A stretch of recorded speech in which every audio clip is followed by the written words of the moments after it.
Hi, this is Carrie Brownstein. This is DJ Premier. This is Darren Aronofsky. You got the RZA right here. Rose McGowan. Radiohead. Aisha Tyler. Tribe Called Quest. Fred Armisen. Prince Paul. Javier Munoz. Seth Meyers. Frankie Cosmos. Flying Lotus. Hi, we're Chaim, and you're listening to the Talkhouse Podcast. What's up? What is up? It's your man, Elia Einhorn. Welcome back to the Talkhouse Podcast. Joining me from the City of Wind. It's Josh Modell, and I am also your man. Hey, executive editor on the line. We have a very cool pairing on this week's show. James Mercer of the Shins and Broken Bells in conversation with Bruce Hornsby. That's right, the one and only Bruce Hornsby. Probably most people would know him from his huge 80s hits, particularly The Way It Is. But he's had an incredible career. He worked with the Grateful Dead. He's collaborated with a ton of really interesting people, including James Mercer of the Shins. Yeah, Bruce Hornsby really is an inveterate collaborator. I definitely came to his work as a teenager through Grateful Dead bootlegs. You always knew if Bruce Hornsby was with the band, it had a certain sound. But just in the last couple years, he's worked with everyone from Justin Vernon and Blake Mills to Jack DeJohnette. And for his new LP, Non-Secure Connection, aside from James Mercer, Jamila Woods shows up, Vernon Reid of Living Colour, and tons more.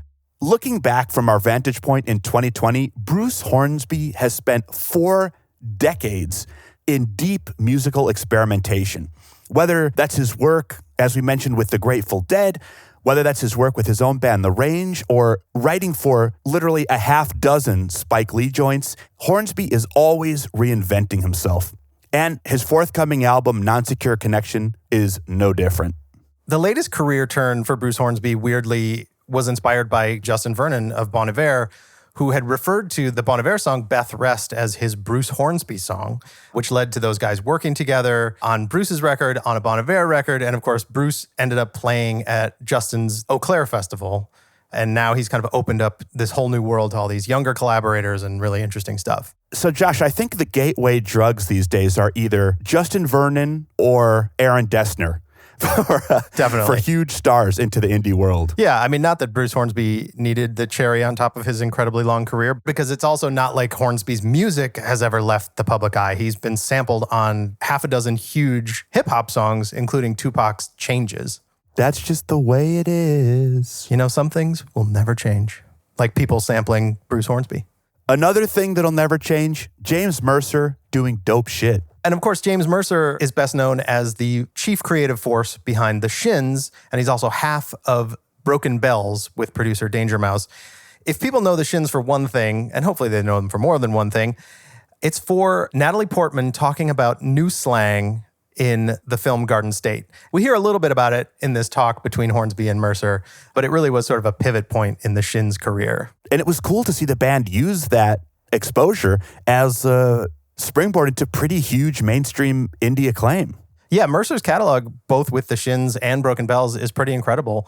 And as far as we understand, the next thing we're going to get from Mercer is another Broken Bells record. They've dropped a couple singles over the last couple years, hopefully teasing yet another full length. Funny story, Josh.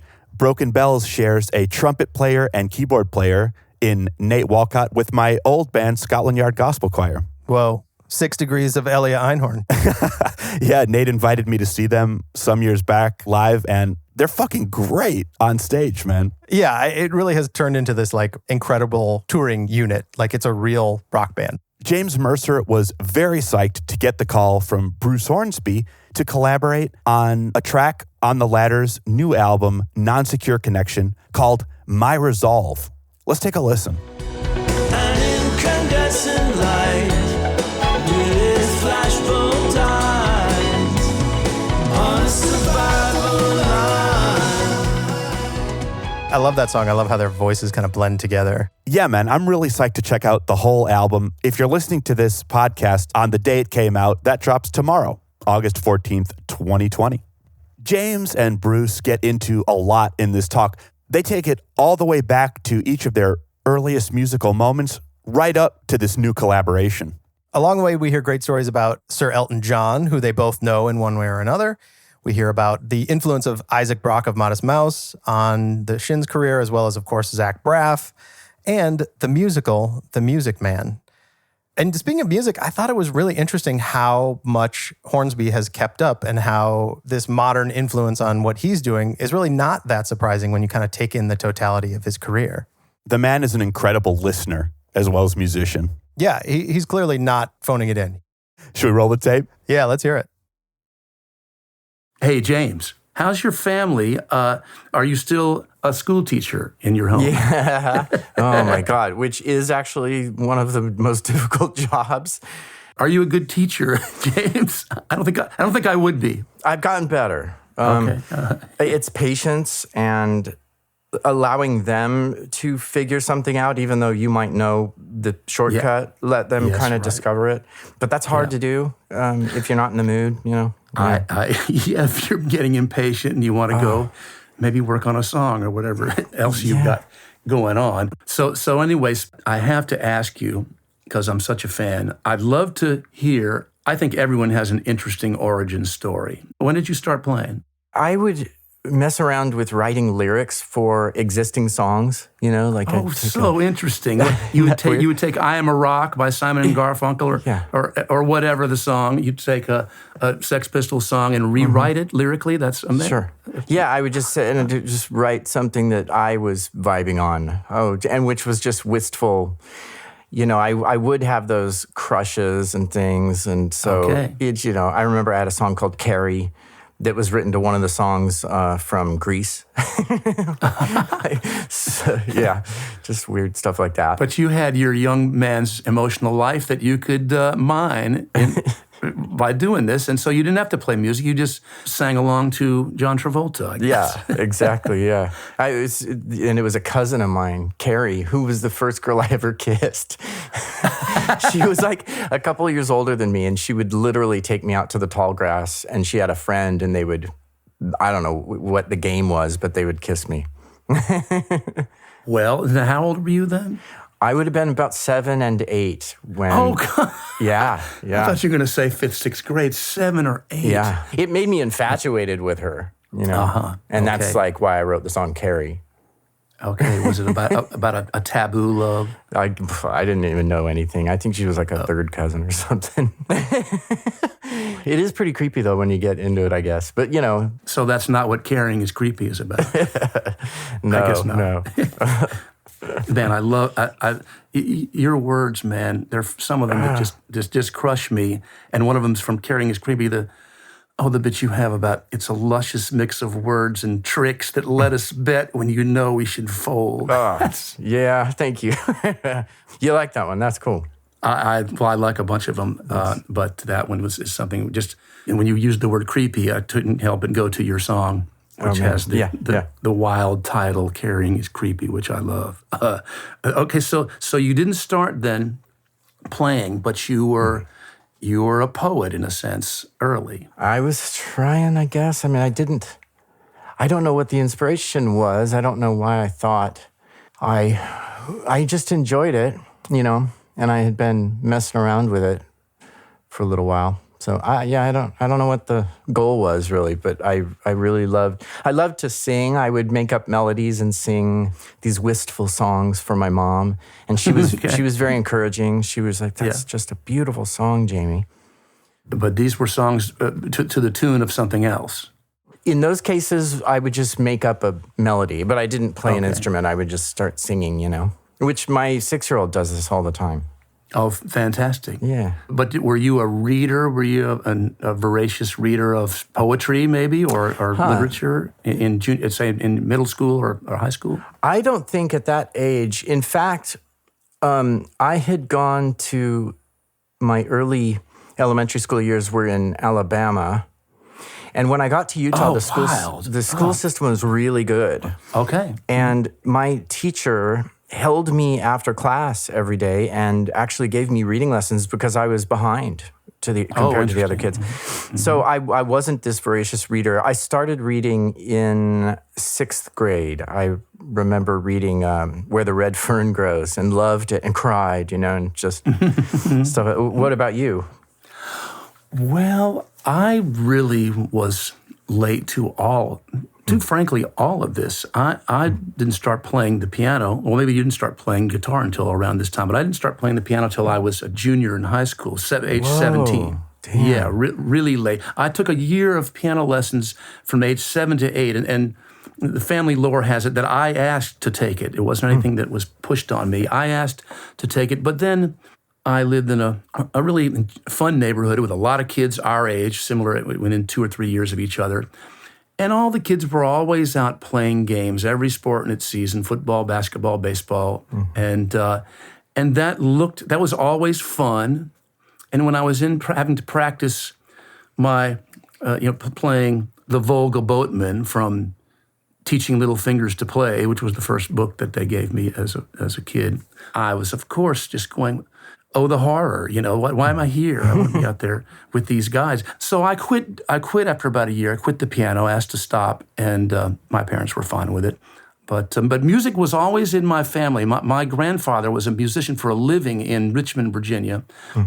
Man. So it was always around, and my parents were really into it. My mom played a little piano. My dad played sax. He played sax in his older brother's swing band called Sherwood, Hornsby, and the Rhythm Boys. And they would play at the local... Like nightclubs and bars and stuff? No, campgrounds. Yeah, place called Toppings Court. They would play dances at campgrounds. Now, this is really a long time ago. So my dad was born in 1920. So, oh, man. So there was that. But it was always around. They would sometimes even have their friends over to play a little music. And play a little sort of swing. Benny Goodman, Glenn Miller was their groove. That's kind of hard to pull off, I guess, just as a small combo. Yeah, they usually get about 8 or 10 guys over there. Oh, a lot of my dad's friends. My dad played sax, and a lot of his friends. He knew a lot of horn players. So they would get them together, and so we were the little kids just hanging around the periphery, checking this out as little kids. Well, I can see why they did well in Richmond, Virginia, if they were really pulling out a real professional act like that. That must have been fantastic. So anyway, that was my start. So I just stayed with the jockey scene, the sports scene for a long time. But I always played. I had little bands. I played guitar, just like most kids. I was of a certain age. I was 9 or 10 when the Beatles played on Ed Sullivan, and we saw that. Really, you were sitting in front of the TV? We were sitting in front of the TV live, and then we'd see the subsequent groups. The Stones played, the Dave Clark Five played, on and on. But the Beatles were the initial inspiration for most everybody who then wanted to get a Vox guitar and learn how to play it. So I was little Brucey with the guitar, writing his own songs. And so I had a band in 6th grade as a guitar player. My younger brother, John. So we played little battle of the bands and 7th grade dances and actually and private parties at people's houses, little make-out parties. And did you struggle at all with stage fright at that age? No, not really. That came later. Interesting. That came when it seemed like people cared more, when people are actually listening. I'm up there playing Get Off My Cloud, and the kids are just doing the frug and the twist and whatever, the Watusi, and they're not really paying that much attention to us. They're paying attention to their hoped-for date. You're more part of the party. Yeah, that's right. Yeah, one of the other members. Yeah. So that was it. I wasn't serious about it. I was more into the sports thing. In 11th grade, I'd kind of given up the guitar, played it a little bit. But my older brother then got sent after the 1 year at this private school. He was sent to a prep school in Connecticut. So around here on the Virginia Peninsula, there were 2 stations you could hear that played music for kids, I guess, the Top 40 station and the Soul station. And that was a great broad range stylistically. Back then, the Top 40, you could hear Glenn Campbell and then Wilson Pickett and then, Lulu and the Searchers, the British Invasion. Were there still like tenors happening, the stuff that was popular in the 50s, sort of classical? Were there still what? The tenors. I just noticed that in the 50s, there were kind of classical operatic singers that would have best-selling records and stuff, which I found fascinating. What comes to mind for me there is an old group named Jay and the Americans, and they had a song called Cara Mia, Cara Mia. Okay, sure. Da, da, da, da. In that style that very dramatic, to which you're referring exactly. Okay, and that came. Maybe you could call the Four Seasons that. These were all sort of Long Island, New Jersey, Italian American or Jewish American groups. Love the Four Seasons so much. Incredible, yeah. Incredible vocals and incredible songs. Look, that also existed. There was, again, a broad palette of stylistic colors that were there in the top 40 world. And then the soul world was also varied because you had the Muscle Shoals and the Wilson Pickett's and the Otis Reddings and Stax Volt, Isaac Hayes, and then you had, of course, the classic Motown. So those were fairly disparate stylistically as well. Well, so, and then James Brown, too. Exactly right. Outlier. He was sort of his own phenomenon. Yeah. And right, so that's creating a genre all his own. Completely, that's right. I'm so glad you brought that up. So it was a great range of music, but one thing that was missing was FM underground radio, which came about in the 70s. Early 70s. So my brother up in Greenwich, Connecticut, which is an hour train ride from the city, he was being turned on to all these groups like, say, Mountain and Cream. And now Cream had hits, so they were all, But they started in this sort of FM underground world? Well, I don't know. I'm not a historian. I don't really know exactly, but just groups that we never heard of. He would bring these records home and play them for us. And I know this sounds completely ridiculous, but he was playing me what at the time was a fairly underground record, Elton John. I know it sounds insane. Okay, it was his second American release. It was the one Elton John record that didn't have a hit on it, but it was unbelievable. It was basically Elton and Bernie Taupin being so inspired by Robbie Robertson and the band and basically writing and performing their version of that. I don't know if you know the record Tumbleweed Connection, but it totally holds up, as does its successor, Mad Men Across the Water. They're both of a piece stylistically and so beautiful. And just there's a lot of gravitas in that music to me. So my brother was taking me down the Colonial Parkway. I'm in, say, 10th grade, and he's in college, and he plays me this record, and I was just floored by it. It just moved me so much. And we had a piano in our house, and it made me want to go out and play it. And at the same time, he also turned us on to, this was also rather underground at the time, Joe Cocker and Mad Dogs and the Englishmen with the great Leon Russell piano playing on it. Okay, sure. So those two, they happened to just blow me away. And they were both piano-based records. Obviously, the Cocker records were more R&B, more soul, with all the great horn sections that Leon would use. And Elton was a little more, I don't guess for lack of a better term, folk rock or a sort of British version of Americana, British version of the band in those days. Sure. So that made me want to play, and I just jumped into that. So your first exposure to something that really inspired you was it was underground stuff. It was different. Well, it seemed to be at the time because, of course, then subsequently Elton had big hits and couldn't have been more sort of top of the mainstream. This show is brought to you by Patreon, who ask, creators, are you tired of being paid in clicks and likes? Social media and streaming platforms help people find your work, but getting you paid is another story. With Patreon, you can stop rolling the dice of ad revenue and per-stream payouts and grow your creative career through the direct support of the people who care the most, your fans. Since Patreon is built for creators, not advertisers, you'll skip the middleman and develop a sustainable income source by offering a monthly membership to your fans. In turn, they'll get access to exclusive community, premium content, and the chance to become active participants in the work they love. The creative system is broken. So if you're a podcaster, video maker, musician, writer, illustrator, a creative person of any kind, sign up on patreon.com now. That's patreon.com. And change the way your creativity is valued by building the steady income stream you deserve.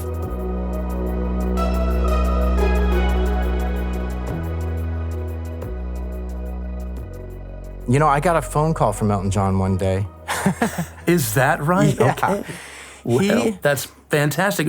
To tell me about it. Well, I was at Home Depot, and somebody had been calling my phone, but I didn't recognize the number, so I had just been denying it.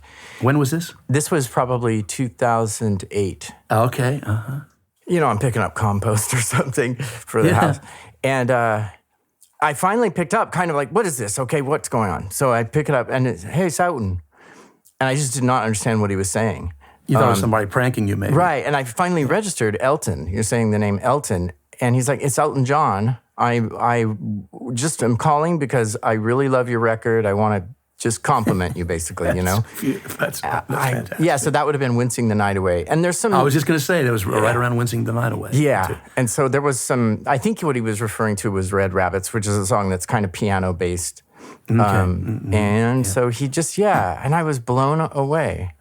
Of course you were, yes. He's a beautiful guy. I've known him for a long time now because my first record, way it is, broke in England first. And everyone thought it was a B-side.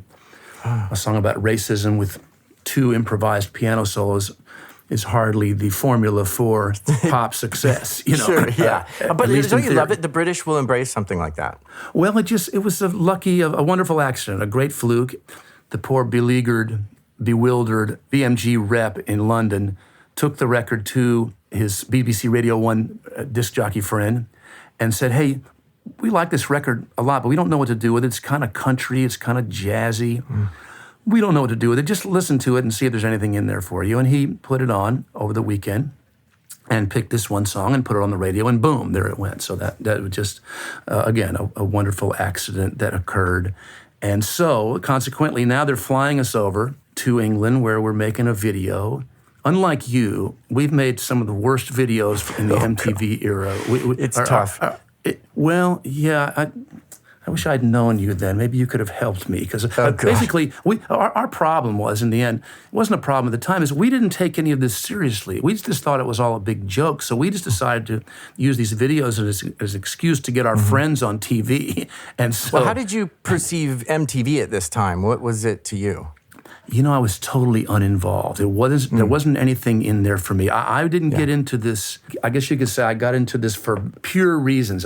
I was a pretty terrible pop star when that was happening for me. I just was pretty bad at it, and I was just uninterested. And because I was just it was mostly about the music for me. Are you working for the movie world at this time? No. We just made our first record, and now we have to make videos because MTV is interested in playing them because of the radio success. Okay. We've been flown over there, back to Elton. And so now we're doing this, they call them chat shows over there. I'm sure you know this. Oh, by the way, speaking of Europe, you and I were emailing each other last month about sending around different things, and I told you that I was going to be on Ezra Koenig's show Time Crisis, and you mentioned to me that you had worked with them. So I mentioned it to Ezra, and he said, oh my God, that we opened for the Shins in Europe, and it was just a seminal moment. It was a moment that we cherish to this day. It was so beautiful, and so tell James, I'm paraphrasing this, of course, but that was the basic sentiment. That they were so grateful for that opportunity and just loved being around you guys. So, well, that's great. I'm chuffed, and we fell in love with their stuff. I'm a huge fan. He's a really cool dude too. Totally is. And so we're playing this show, the chat show. It's called Terry Wogan. It was sort of the Johnny Carson of England. You might have remembered the Wogan show. So I'm getting makeup. It was before I learned how to say no to things. But they make you do it pretty much, you know? Well, they did until you get to the point where you realize, you're not my boss. No one's my boss here. I'm going to do what I'm going to do. So, no, I don't care. You almost feel like you're insulting the cosmetologist or whatever, if you don't take it. They stared daggers at me every time. But anyway, I'm sitting there in the makeup chair, and all of a sudden I hear this unmistakable voice coming down the hall toward me. Where's Bruce Hornsby? Where's Bruce Hornsby? Where is he? And I'm going, and because I didn't know that Elton was also on the show. He walks in wearing a big Tina Turner wig. As is his wont. Yeah. And just threw his arms around me and just said, I love you, darling, whatever. And that's awesome. He's so cool, man. He's been such a supporter like that. I know Ben Folds has that same story. Cool. Elton reaching out. He has a radio show that I didn't know about until last fall. He played a song from our last record, Absolute Zero, a song called Never in This House that he liked a lot. And so it's just sort of laudatory remarks did abound. And I'm just sitting there going, oh my God, it's been all this time that I've known you, but it still crushes me in a beautiful way when I hear you say something so nice. So, yes, so you had that moment, and I've had that too. Yeah. His confidence, to just interrupt anyone he wants and just tell them, I love you. And, and he knows that we love him. He already knows. I think he just assumes it, and he's got to be virtually always, if not always, right. How cool to be that guy and feel that way. All right, but we got off, which is fun. But, okay, so I'm still curious. All right, I'll kind of prod you with what may be an apocryphal factoid that I have here. This story may not be true, but I heard somewhere the Shins got their start sort of coming out of another band that was maybe put together in Albuquerque, New Mexico. Oh, yeah. Is that? Yes. Okay. That's true. The band was Flake. Flake, okay. Yeah, and my dad was a munitions officer in the Air Force. That was his career. And is that why you moved around so much? That's why we moved around so much, yeah. And okay. So I went to high school in England because my dad was the head of munitions at 3rd Air Force, which is that wing that covers the UK. And so that's kind of fantastic if you're interested in pop music. Yeah, it's during the Cold War, in the thick of it. And munitions includes nuclear weapons. So that was the big thing. As he moved up in his career, it basically became about nuclear weapons. He got a job as basically like the principal of the Inter-Service Nuclear Weapons School, which is in Albuquerque. It's affiliated with the Sandia you Labs. Moved from England to Albuquerque? Is that what you're saying? So we moved from England to Albuquerque. And, and then, man, the thing that's cool about Albuquerque is a lot of stuff, but... A lot of things to me, yeah. It's neat, yeah. Oh, man.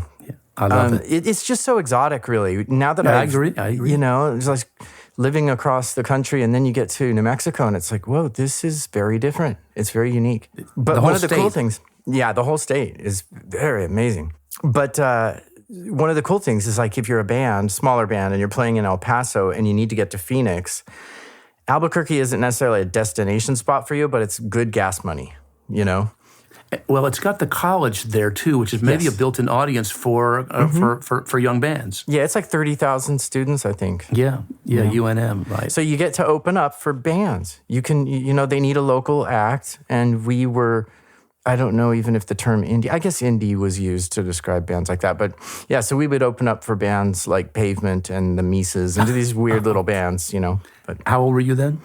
That would have been like 23 that started happening. Okay. Yeah. So that was us. So you're opening up for these incredible sort of hard punk bands, or a lot of them were pretty heavy. Albuquerque, the scene there leans really heavy and dark. Oh, okay. And we were not like that. That's why I think we would get gigs when other bands wouldn't, because the regular indie rock stuff isn't super metal-ish. At that point, it wasn't. But that was Flake was the band. Yeah. And Flake became the Shins? Yeah, basically. It's a weird little route that it takes, but for a while we were a two-piece. The Shins was a two-piece. I kind of was doing it on the side of Flake. And then I got signed as the Shins and not Flake, and so then I needed to put a band together, and I was like, well, you guys just be in the Shins. It's easy. Okay, so that made it... I was going to ask if there was some enmity created by that situation where you got the offer and they didn't, and they were possibly going to be left out. Not really, because we had been writing songs together for Flake. This was just my project. It would have been subtle if there was really any enmity. Okay. It was pretty good. So you were writing songs, you were collaborating with Flake, but then you had your Shins thing, which was just you writing solo. Right. Like I had this Hewlett-Packard computer, and a buddy of mine he illegally downloaded a program called Cool Edit Pro, and I put that on there, and then I could get 2 tracks at a time in, so I could do stereo keyboards in and stuff like that. And then I just started recording the stuff that we ended up publishing, like stuff for the first record. And so was it easy for you to get signed? Who signed you, Sub Pop? Sub Pop did. Yeah, fantastic. You know, that is where I look back and I realize how important it is to tour as a small band beginning out, because the people that I met, the other bands that I met, they're the ones who passed on my tape and it ended up in the Seattle offices of Sub Pop, and they liked it. And, you know, it's somebody saying, hey, listen to this, I think. And that's what got us. So you were making fans playing with other bands on the road. You were making fans of that other band, and they would pass it along. Exactly. Okay. You'd trade. You know, they'd give you one, and I just had no connection, so I couldn't help anybody. But they It was really Isaac Brock and a guy named Zeke Howard who both brought this tape into Sub Pop. And then they were like, oh, I guess maybe we should listen to this, I think. I also understand that you picked your name as an homage to George and Eulalie McKechnie Shin in The Music Man. Yeah, exactly. Yeah. Paul Ford and Hermione Gingold, right? My dad loved that musical, and so it was just on often. Yeah. Same at our house. Yeah. Yeah. It's fantastic. So well done. Yes. One Grecian urn. Yeah. And the Beatles covered what's the Till song? There Was You. Till There Was You. Yeah. Yes, you know, they did. Which that was vouching for it to me. You know. Absolutely, validation. Yeah. I was wondering, now, the Beatles, when you saw them on the Ed Sullivan Show, did you perceive them as something new and different and kind of underground and edgy, or was it just kind of like, oh, this is kind of like Elvis, let's check it out? Or? Well, you got to remember, man, I was 9 years old, so edgy and underground, they were not concepts of which I was aware, you know? Okay, sure. I was just reacting viscerally, just emotionally. Just feeling it, exactly right. So I really didn't become aware of this sort of underground or indie idea really until the 80s, when REM's emergence made me aware that, that there was this whole, I guess, underground, for lack of a better word, this whole, under the mainstream radar screen area of music that was very creative and had a beautiful, we don't give a shit attitude about sort of the showbiz aspects. You'd see, say, the publicity shot for REM, and it's just a bunch of guys standing in a field in whatever they had on that day. You know, it wasn't anyone dressing. It was definitely not taking their cue from, say, the British invasion, where everyone had their little suit. You know, it really is, and it's the signs that something is going to change. Some new aesthetic is. And then I think what everybody says is that then Nirvana happened and everything shifted. The focus of the whole industry, you know, from top to bottom really changed. And like whatever this punk rock or indie rock thing is now hot. It's now mainstream. Right. I guess maybe from, I'm saying not just now, but I guess from Nirvana on, I guess, would you say that's true? Yes. And so you guys came along then, about 10 years after that. Nirvana's 91. Didn't you guys come out about 2001, 2003? Yeah. 2001 was our first release. So I would say the Shins started doing these little shows as a two-piece in 96, 97. But that went on for quite a while before I did any recording. You drew your bandmates in from Flake, and then that became the original Shins group. Yeah, exactly.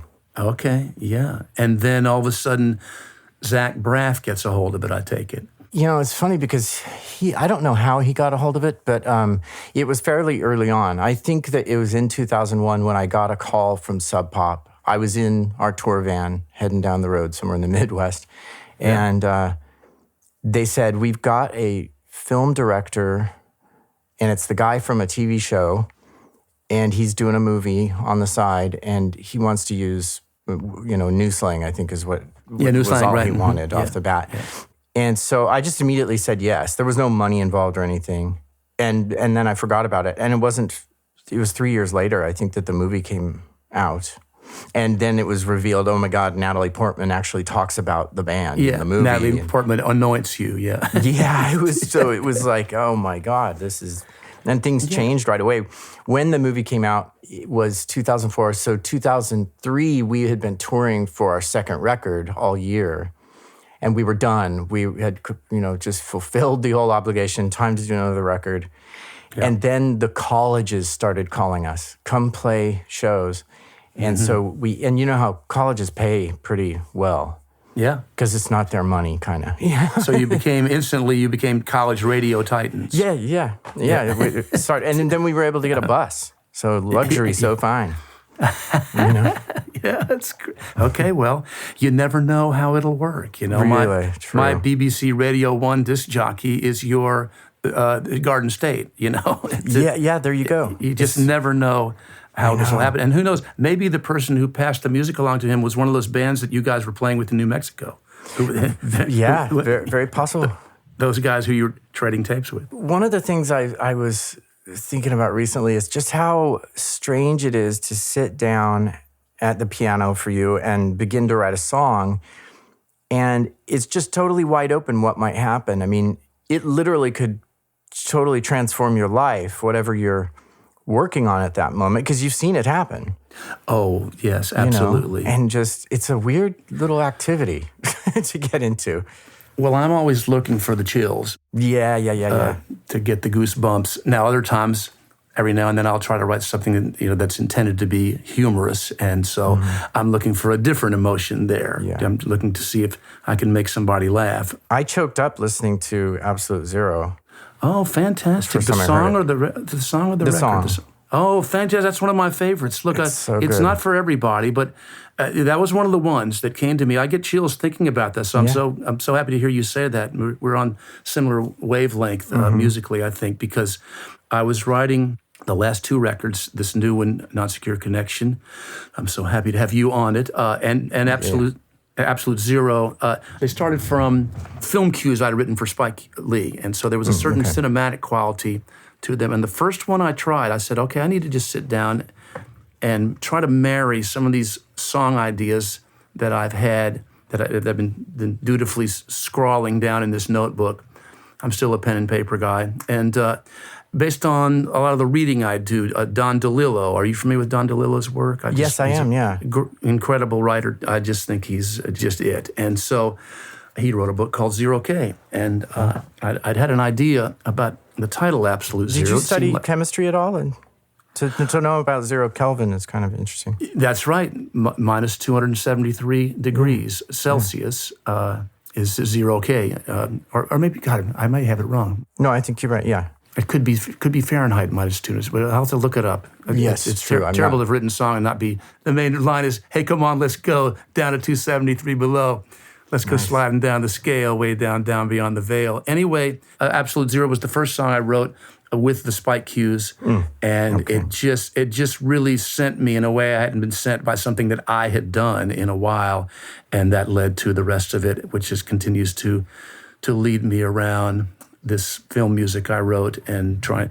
But our song, My Resolve, was not written from a cue. It was written just as a song, and it sounds like it. It's just a song with chords, with a chord progression. You know, it's not really cool chords. It's not sort of really spacey and odd. But now and then, I just like to write a semi-simple pop song, and I was I had this Sisyphean idea, the Sisyphean tale of the ups and downs of the creative life, and I thought to myself, I'd really like to sing this with somebody else, and maybe a fellow creative climber, and I'd already copped the idea of this angular synth line, the from your killer Spilt Needles, man. Oh, rad. It's like I'm perched on the handlebars of a blind man's bike. No straws to grab, just the rushing wind on the rolling mine. I mean, forget it, man. That's so freaking great. I'm just mad for it. So anyway, I wouldn't say I stole what you did, but it just inspired me. I wanted to do this type of thing for this angular melodic line that goes through the song. And so I said, well, look, I've been influenced by this man.